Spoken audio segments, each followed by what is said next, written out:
Hello semua dan selamat datang. Okey, jom kita terus mulakan sesi ulang kaji yang pantas tapi padu untuk bab 1, reka bentuk mekatronik. Kita akan pastikan anda faham semua konsep teras dalam masa yang singkat. Dah sedia? Jom!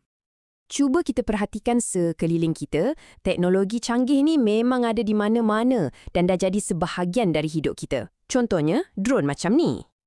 Bila balik rumah pula, kita ada mesin basuh yang super canggih untuk tolong kita.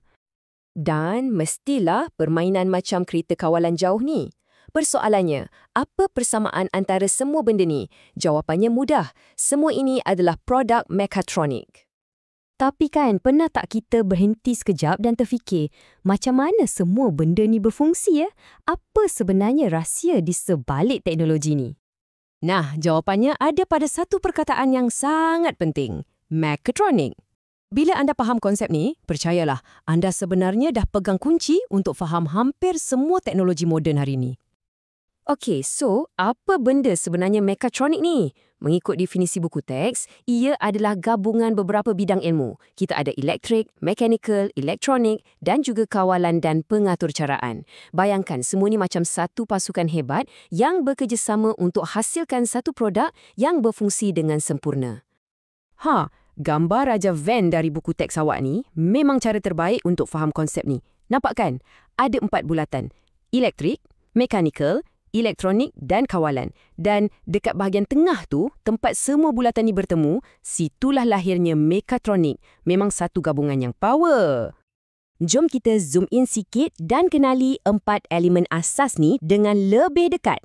Ini adalah komponen yang anda wajib tahu. Kalau faham yang ni, confirm senang nak skor nanti. Kita mulakan dengan pasangan yang pertama. Cara senang nak ingat, sistem elektrik, dia yang bagi kuasa. Sistem mechanical pula, dia yang buat pergerakan. Satu bagi power, satu lagi buat kerja. Cuba tengok contoh dari buku teks ni. Ke atas tu, sistem elektrik macam bateri atau panel solar, dia bekalkan tenaga. Tenaga ni kemudiannya dihantar ke sistem mechanical kat bawah tu. Nampak tak gear-gear dan tali sawat tu? Mereka lah yang bergerak. Jadi, satu membekalkan jus, satu lagi yang buat kerja fizikal. Simple. Seterusnya, pasangan kedua. Sistem elektronik ni kita boleh bayangkan macam litar atau sistem saraf. Manakala sistem kawalan dan pengaturcaraan pula, dialah otak untuk keseluruhan operasi. Okey, nampak beza dia kan? Di atas tu, sistem elektronik. Itulah litar-litar dan komponen-komponen kecil tu semua. Di bawah pula, itulah dia sistem kawalan mikropengawal. Inilah otaknya. Dia terima maklumat, dia proses ikut apa yang dah diprogramkan, lepas tu dia bagi arahan. Dialah bos dalam sistem ni. Okey, teori dah cukup. Sekarang jom kita tengok macam mana semua ni berfungsi dalam dunia sebenar. Kita akan bedah siasat satu produk yang kita semua guna hari-hari, pintu gelangsa automatik. Ya, pintu ni. Dekat pusat beli belah, kedai, pejabat, semua ada. Kita jalan dekat je, dia terbuka sendiri. Macam magic kan? Tapi sebenarnya, ia bukan magic. Jom kita bongkar apa rahsia di sebalik pintu ni. Alright, misi kita sekarang, kita nak cari keempat-empat elemen mekatronik yang kita dah belajar tadi dalam sistem pintu ni. Kita akan cari sistem elektrik, mechanical, elektronik dan otak dia iaitu sistem kawalan. Let's go!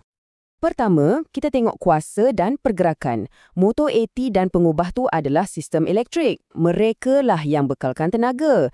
Tenaga tu pula digunakan oleh sistem mechanical, iaitu takal dan tali sawat, untuk tarik dan tolak pintu tu. Tapi, macam mana pintu tu boleh nampak kita datang? Di sinilah sistem elektronik main peranan. Penderia gerakan atau motion sensor tu, dia berfungsi macam mata untuk pintu ni. Bila dia kesan je pergerakan kita, dia terus hantar isyarat. Dan isyarat tu pergi ke mana? Tentulah ke otak sistem. Sistem kawalan akan terima isyarat dari mata tadi, proses maklumat tu dan terus bagi arahan pada motor. Buka pintu sekarang. Semuanya berlaku dalam sekelip mata je. Hebat kan? Nampak macam mana semua komponen ni bekerja sama? Tapi ada tak cara mudah untuk kita gambarkan aliran kerja atau komunikasi antara semua elemen ni? Mestilah ada. Kita gunakan gambar rajah blok. Anggap je ini macam pelan tindakan atau blueprint untuk sistem tu. Aliran dia sangat logik dan mudah. Pertama, ada input daripada peranti masukan. Kemudian, maklumat tu dihantar untuk proses oleh pengawal. Dan akhir sekali, ia akan menghasilkan output pada peranti keluaran. Ingat 3 perkataan ni?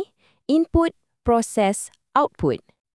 Okey, kita dah pun sampai ke penghujung. Jom kita simpulkan semua yang kita dah belajar tadi dalam satu ringkasan yang padat untuk ulang kaji anda. Baiklah, ini dia rumusan lengkap kita. Peta minda ni merangkumkan semua poin penting bab 1. Ingat, kita mula dengan definisi mekatronik. Lepas tu, kita pecahkan kepada 4 elemen asas. Kemudian, kita tengok contoh pada produk sebenar. Dan akhir sekali, kita belajar macam mana nak lukis aliran kerja guna gambar rajah blok. Semuanya ada di sini. Gunakan ni sebagai rujukan pantas anda. Hebat kan? Selepas penerangan ini, anda bukan lagi sekadar pengguna teknologi biasa. Anda sekarang faham prinsip di sebalik setiap teknologi canggih di sekeliling anda. Jadi, soalan terakhir untuk anda. Kalau anda diberi peluang, produk mekatronik apa yang anda impikan untuk cipta? Fikir-fikirkan. Selamat maju jaya semua!